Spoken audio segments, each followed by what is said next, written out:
Alex shivered, pulling his jacket tighter. The village emerged from the fog like a half-remembered nightmare. Desolate, silent. He'd come seeking a story, a break from city life. He found only an unsettling quiet. A sign creaked in the wind, barely legible. Silent Hollow. An ironic name, he thought, for a place rumored to be haunted. The air hung heavy, thick with unspoken dread. A lone dog howled in the distance, the sound echoing through the empty streets. Alex felt a prickle of unease. The villagers had warned him about Nightfall, whispered warnings about shadows that moved and voices on the wind. He scoffed at their superstitions, yet a shiver ran down his spine.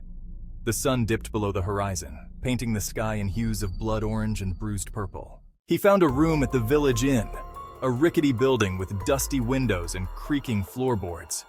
The innkeeper, a stoic woman with haunted eyes, spoke little.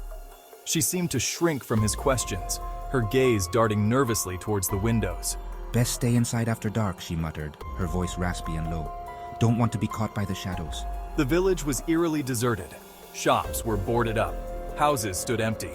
The few villagers he encountered moved with a hurried, furtive energy, their faces etched with a deep-seated fear. He saw it in the way they avoided his gaze, the way they clutched their children close. Something was deeply wrong in Silent Hollow. Night fell like a shroud, plunging the village into darkness. A palpable tension filled the air. He could hear his own heart beating in the silence. Then he heard it.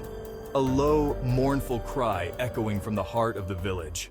Drawn by an unseen force, Alex ventured out into the night. The cry seemed to be coming from the village square, an open space dominated by a gnarled oak tree.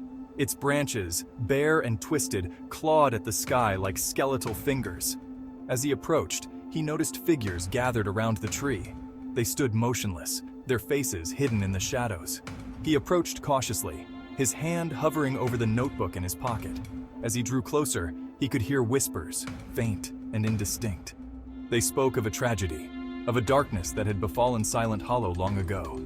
A tragedy that continued to haunt its inhabitants. He strained to hear more, but the whispers faded into the night. The figures turned, their faces now illuminated by the pale moonlight. Their eyes, wide with fear, stared right through him. He was an outsider, intruding on their sacred ground. The darkness awakens. Panic welled up inside him. He needed to get out, to find safety. But as he turned to leave, the ground beneath him began to tremble. The air grew cold, biting at his skin. The shadows around the oak tree seemed to writhe and twist, taking on monstrous shapes. He heard a voice, deep and guttural, echoing through the square. It spoke of vengeance, of a debt that needed to be paid. He ran, his heart pounding in his chest, but the shadows followed, stretching and contorting, reaching out to claim him. He could feel their icy grip on his heels, hear their rasping breaths behind him. He burst into the inn, slamming the door shut behind him. He could hear the scratching at the door, the guttural voice demanding entry. He was trapped, hunted by something he couldn't understand. Unmasking the evil.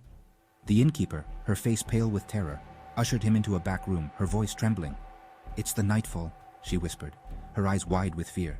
"It's drawn to your presence." She told him of a ritual sacrifice, of a pact made with an ancient evil in exchange for prosperity. The pact had been broken, and now the village was paying the price. She spoke of the Nightfall, a malevolent entity that fed on fear and despair. It was the source of the shadows, the whispers, the chilling cries that echoed through the night. It was the darkness that haunted Silent Hollow, a curse. He listened, his initial skepticism giving way to a chilling realization. He wasn't dealing with mere superstition. This was something far more ancient, far more evil. Race against the night. He had stumbled into a nightmare, and he was running out of time. The scratching at the door grew louder, more insistent. He could hear the wood splintering, feel the icy breath of the nightfall seeping through the cracks. He had to find a way to stop it, to break the curse that held Silent Hollow captive. He knew the risks. He had seen the fear in the villagers' eyes, felt the bone-chilling terror of the Nightfall's presence. But he couldn't ignore the truth, couldn't stand by and watch as the village was consumed by darkness. Armed with the knowledge of the past and a desperate hope for the future, Alex prepared to confront the Nightfall. The fate of Silent Hollow, he realized, now rested in his hands.